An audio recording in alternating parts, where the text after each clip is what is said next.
আজকে শহীদ নূর হোসেন দিবস 1987 সালের আজকের এই দিনে গণতন্ত্রের জন্য নূর হোসেন বুকের তাজা রক্ত বিলিয়ে দিয়েছিলেন।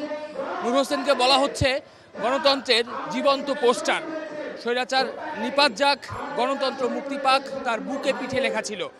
যার হাতে অর্থাৎ যার তুলির আঁচড়ে নূর হোসেনের বুকে পিঠে অমিয় এই বাণী, বাংলাদেশের গণতন্ত্র প্রতিষ্ঠার এই বাণী লিখেছিলেন তিনি হচ্ছেন ইকরাম হোসেন। তিনি আমাদের সাথে রয়েছেন। আজকে 10 নভেম্বর, আপনি চলে এসেছেন জিরো পয়েন্টে। একটু জানতে চাই আসলে 87 সালের এই দিনে কি ঘটেছিল এবং নূর হোসেনের সাথে আপনার পরিচয়টা কিভাবে হলো, বা আপনি কিভাবে এনশিওর করবেন যে আসলে আপনি নূর হোসেনের বুকে পিঠে স্লোগান এঁকেছিলেন?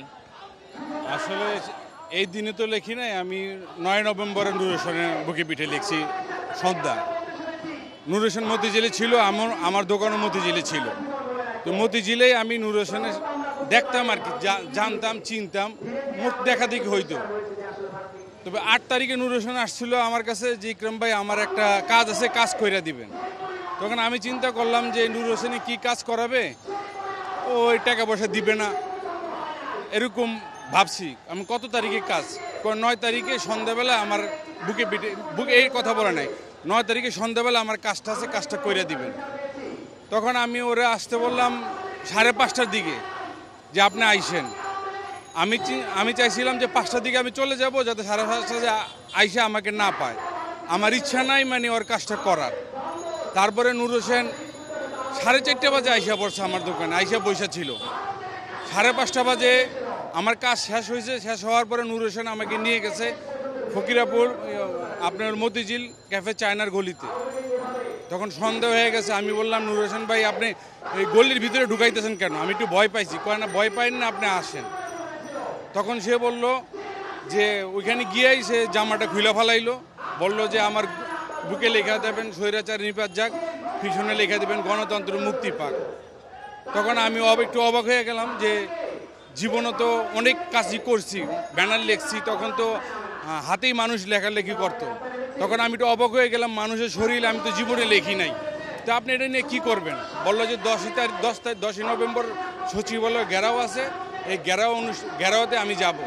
তখন আমি বললাম দেখেন, আপনি যে লিখবেন আপনি তো জেল খাটবেন, আপনার মৃত্যুও হইতে পারে।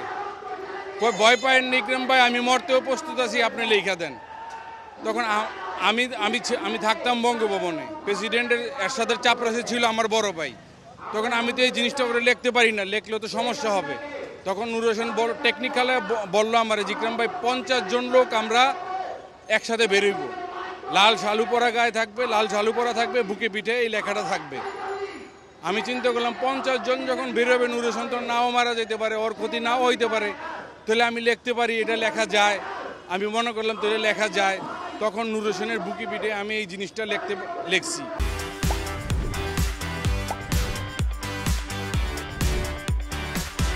লেখার পরে আমি 2টা দাড়ি দিয়ে দিছি, যাতে নূর হোসেনকে আমি চিনতে পারি যে এটা নূর হোসেনের গায়ে পিঠে আমি লিখছি। একটা দাড়ির জায়গায় 2টা দাড়ি দিছি। ওই রাতেই লেখা, তারপরে আমার সাথে নূর হোসেনের সাক্ষাৎ শেষ, যোগাযোগ শেষ। তারপরে 10 তারিখে 11 তারিখের পত্রিকায় আমি জানতে পারলাম যে নূর হোসেন মারা গেছে। নূর হোসেনের মধ্যে কিসের তাড়না আপনি দেখতেন? সে যে রাজপথে জীবন দিয়ে দিল, মানে তার এই তাড়নাটা কেন ছিল? কিসের তাড়না সে জীবন দিল? তার ভিতরে একটা উৎসাহ ছিল, মানে খুব স্বৈরাচারী এরশাদ সরকারের বিরুদ্ধে তার একটা জিদ ছিল যে এই দেশে গণতন্ত্র নাই, গণতন্ত্র দরকার আছে, গণতন্ত্রের জন্য সে প্রস্তুত হয়ে আসছে।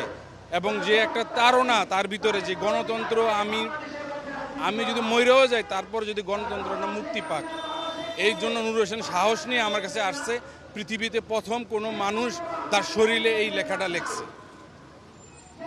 87 সালের আজকের দিন আর 2024-এর আজকের দিন, আপনার কি মনে হয় সেই বাংলাদেশ আসছে? আপনারা তো একটা দীর্ঘ সময় পার হয়ে আসছেন, এখনও আমরা দেখছি সেই জিরো পয়েন্টে একই গণতন্ত্রের দাবিতে, নতুন বাংলাদেশ গড়ার দাবিতে আন্দোলন চলছে। আপনার কি মনে হয়? আসলে প্রায় 37 বছর হয়ে গেছে। এই যে নূর হোসেনের মতো শহীদরা, এরা তো শেষ হয়ে যায় না, এরা যুগে যুগে আসে।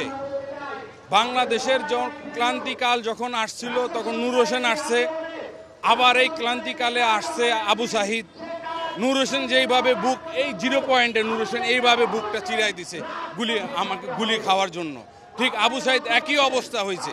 নূর হোসেনের মতো সেও 2 হাত বিলান্ড করে পুলিশের সামনে দাঁড়ায় গেছে গুলি খাওয়ার জন্য। তো এই নূর হোসেনটা মরে না, আবু সাইদরা মরে না, এরা শহীদ হয়। এদের ছায়া সব সময় থাকে, ক্লান্তিকালে এরাই আবার দাঁড়ায় যায়, আবার বাংলাদেশকে তারাই সাহায্য করবে। আপনি যে নূর হোসেনের গায়ে পেন্টিংটা করছেন, এটা শতভাগ এনশিওর দর্শকদের আমরা কিভাবে দিব? আপনার মতো তেমন অনেক পেইন্টার ঢাকায় তখন ছিল না, কেউ এন্ডোর্স করছে? অনেক পেইন্টার ঢাকায় ছিল, শতভাগ আপনি ইনশিওর আপনি দিতে পারবেন। এইভাবে দিতে পারবেন, যখন নূর হোসেনের আমি লেখছি, লেখার পর আমি 3 বছর পলায় ছিলাম। 91 সনে যখন বিএনপি সরকার ক্ষমতায় আসলো, তখন প্রিয় প্রজন্ম একটা পত্রিকা, সেই পত্রিকাটার উদ্দেশ্যে ছিল নূর হোসেন দিবস আমি পত্রিকা বের করব, নূর হোসেনের বুকে পিঠে লেখছেকে এই লেখককে বের করব। প্রেসিডেন্ট এরশাদ আমাকে খোঁজার জন্য অনেক লোক পাঠাইছে। আমি তখন 3 বছর পলায় ছিলাম, বাসায় থাকি নাই, খেয়ে না খেয়ে পলাইছিলাম, কারণ উনি যদি আমাকে ধরতে পারতো তাহলে পুরো আমার ফ্যামিলিটা শেষ হয়ে যেত। যেহেতু প্রেসিডেন্ট এরশাদের চাপরাশি আমার বড় ভাই, আমি বঙ্গভবনে থাকি, আমি ভয়ে আতঙ্কে ছিলাম।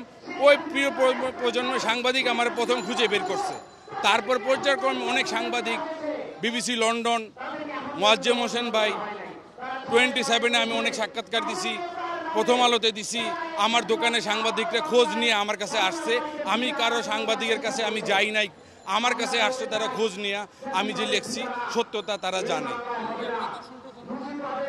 দর্শকদের জানিয়ে রাখি, পেইন্টার মোহাম্মদ যিনি বললেন যে বক্তব্য দিলেন, তার যে 9 তারিখে অর্থাৎ 1987 সালের 9 তারিখে নূর হোসেনের গায়ে তিনি স্লোগানগুলো লিখেছিলেন।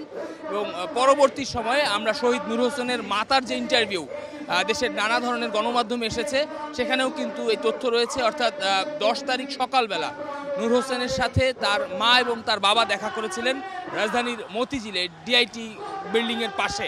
তো তখন তারা দেখেছিলেন যে নূর হোসেন চাদর গায়ে, তার বুকে লেখা ছিল এবং পেছনে লেখা ছিল স্বৈরাচার নিপাত যাক, গণতন্ত্র মুক্তি পাক।